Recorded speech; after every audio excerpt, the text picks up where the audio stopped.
What's going on, folks? So if you know this channel and if you know me, for the longest time I've been doing alcohol reviews on this channel. And when it comes to alcohol, I've been battling with it. Now, what I mean by this is it's a mild struggle that I've been dealing with over the past years that I've been drinking. At some points, I don't know when to stop drinking, and that goes for a lot of other people who have struggles with alcohol. For me personally, my struggle may not be as problematic as other people's. It may not be as extreme, but it's still a struggle nonetheless, and it's still a battle between me and my willpower when it comes to alcohol. So, when it comes to my struggles with alcohol, I get a bottle, whether if it's Jim Beam bourbon whiskey or Jameson whiskey, vodka, or any kind of alcohol.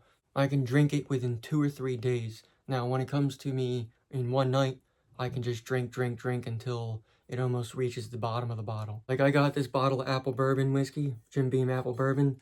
This is how much I drank yesterday. I drank almost this entire bottle yesterday. Now, there's a little bit left. And I don't plan on drinking for a while, and I'm going to be sober for a few months. But the point is, that is how deadly drinking can be. Now, there's been stories of people drinking gallons of vodka within the week, right? Or a gallon of vodka every day. Now, I've never gotten to that extreme, but I've gotten extreme enough to where I drank an entire bottle of whiskey and woke up blackout drunk the next morning not knowing what the hell happened. So when it comes to sobriety and having struggles with alcohol, always remember to drink responsibly, and if you can't drink responsibly, just quit drinking. And it's easier said than done. Me personally, I'm not ready to quit drinking yet. I like to drink, but I'm going to give it up for a little while, so you won't be seeing a lot of alcohol reviews on this channel for a minute.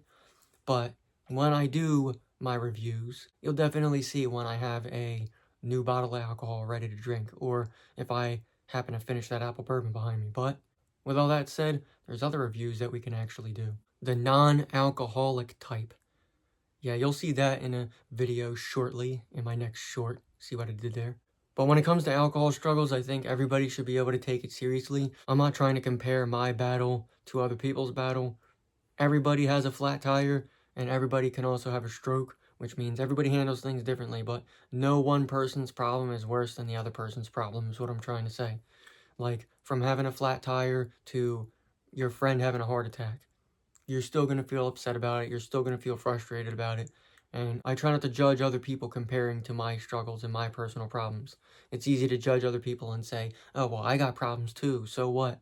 But if you're not in their shoes, you're not going to understand what they feel. So me personally, this is me talking about my alcohol struggles. I started drinking at 21, obviously, because it's the legal age. I mean, I know I drank before 21, but don't tell anybody. The biggest secret in the world, everybody drank before 21. Duh. Unless you never plan to drink ever, which in that case, good for you. God bless you. I first started off with Fireball, was my main drink. I always loved drinking Fireball. Then I moved on to bigger and better things, if you will. A lot of people probably don't consider Fireball to be a grand palette of alcoholic beverages. So my next favorite was Jameson, then Jim Beam. I tried Southern Comfort, which I didn't necessarily like. I tried it a few times, don't like it. Rumple Mints is another one of my favorites. I've tried Yellowstone before, but I have yet to try Buffalo Trace bourbon whiskey. I heard a lot of good things about that. I had a nice expensive bottle of scotch, Johnny Walker Red Label blended scotch whiskey, but yeah, those are some of the drinks that I had to name a few. I've tried almost all the Four Locos.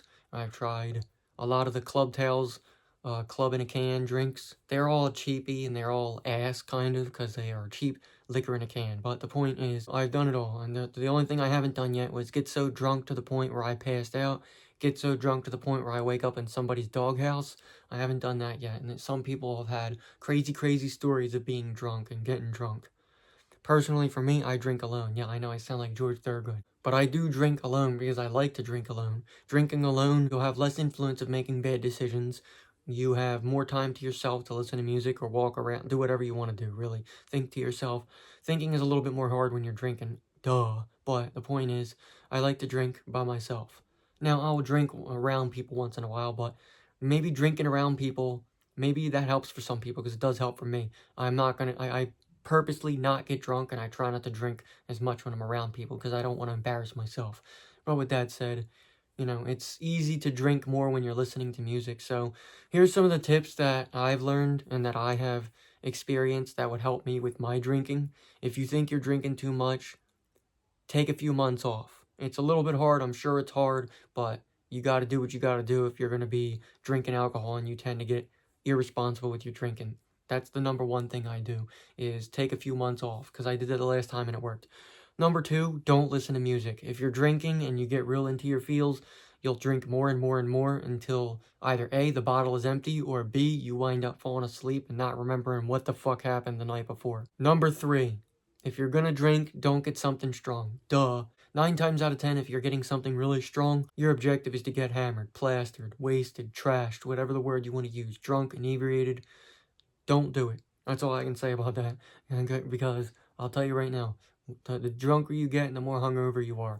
Now, as a little added tip, drink water so you don't become so you don't become real hungover the next day, because drinking will dehydrate you.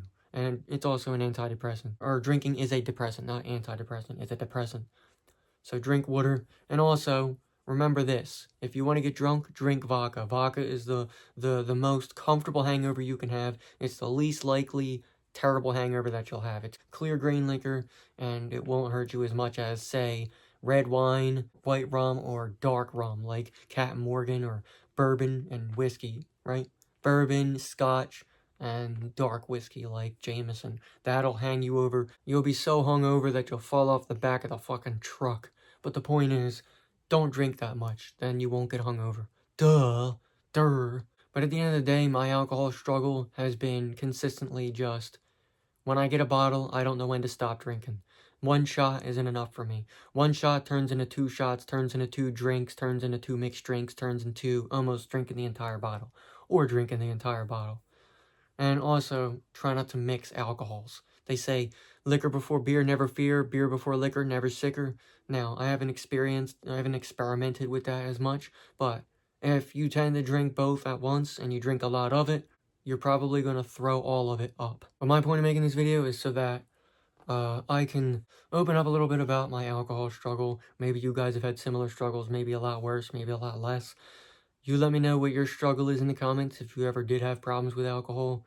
My only problem is my willpower. Thank God it didn't get worse. Thank God I'm not letting it get worse. And also, thank me for having the willpower to not only talk about it, but tell you some ways to help yourself, because I'm sure there's many alcoholics out there who wish they can give it up, but they can't give it up.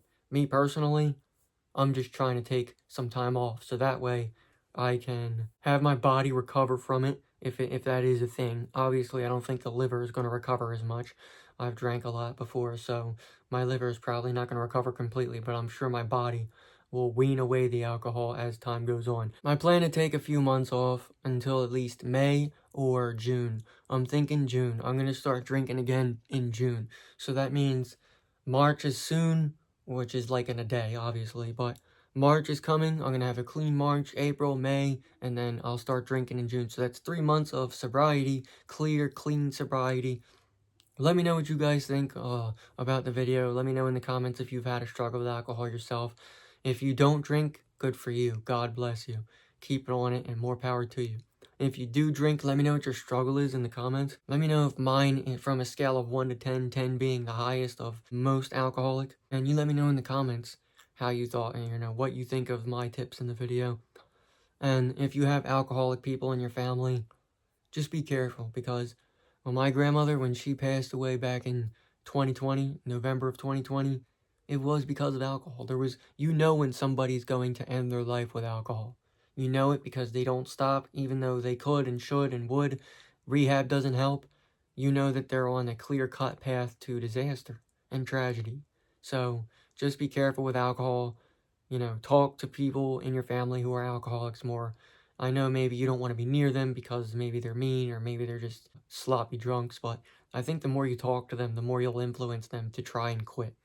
Me personally, like I said, what makes me want to quit is the fact that I have gotten drunk enough to fall down in the past, to hurt myself before in the past when drinking so much. Obviously, because the alcohol, how much of that you put in your body will hurt you, and also falling down the steps or stumbling over or potentially hurting someone else because you made an accident. But that wouldn't happen if you weren't drinking. That wouldn't happen if I wasn't drinking.